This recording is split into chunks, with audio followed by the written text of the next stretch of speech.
काय म्हणतोय इथं एवढ्या मोठ्या प्रमाणावर पोलीस का हे काय पर्यावरण प्रेमी मवाली आहेत का गुंड आहेत का नाही हे कशासाठी चाललंय? माझं म्हणणं हा अट्टाहास काय की साधुग्राम तिथंच करायचं. या 10 वर्षामध्ये तिथं झाडं लावायला परवानग्या कोणी दिल्या? तुम्हीच दिल्या. आणि आता तुम्हीच सांगणार की ते पाडायचं कोणाच्या पैशाने? आमच्या नागरिकांच्या. हा जर गिरीश महाजन जर सांगतो की या 1800च्या बदल्यात आम्ही 18,000 लावू, तर 18,000 जिथं लावायला तुमच्याकडे जागा आहे ना तिथं साधुग्राम उभा राहा.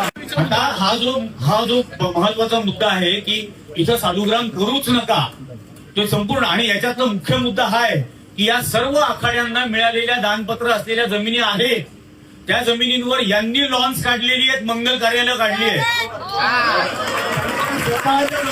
स्वतःच्या जमिनींवरती या सगळ्या गोष्टी चालतात. आणि या साधुग्रामसाठी म्हणून तुम्ही इथली झाडं तोडून त्यांना तिथं बसवणार आणि मग हे दर 12 वर्षांनी करत राहणार.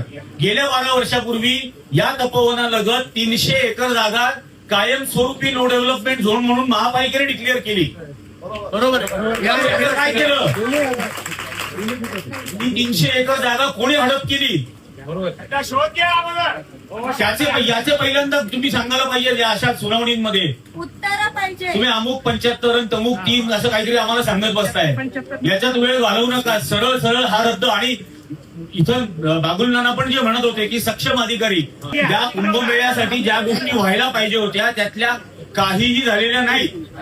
गेल्या वेळेला चेंगराचेंगरीत 36-37 जण मेले, तेव्हा रस्ता आजही रुंद केलेला नाही 24 वर्षानंतर. यासाठी तुम्ही काय करणार आहात त्याबद्दल महापालिकेने पुढाकार घ्यायला हवा. झाडं कुठली तोडला जात आहे? म्हणजे सामान्य माणसांनी झाड तोडलं तर त्याच्यावर मनुष्यवधाचा गुन्हा. मनुष्यवधाचा गुन्हा. तुम्ही 1800 खून करायला तयार आहात. त्याच्यामध्ये तुम्ही ठरवणार यातले किती आवश्यक खून, किती अनावश्यक खून, याच्यातल्या किती पारंपरिक झाडं. आता झाडांमध्ये जातीयवाद आणणार का?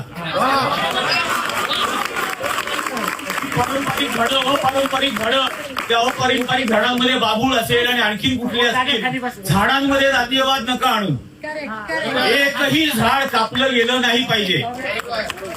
एक झाड कापणं हे सुद्धा हत्या आहे. एक गोष्ट लक्षात ठेवा की आम्ही पब्लिक आहोत, तुम्ही पब्लिक सर्वंट. आणि तुम्ही रंगमंचावरती आहात, इथं अभिनेत्यासारखं वागू नका. हे अतिशय गांभीर्याने घ्या.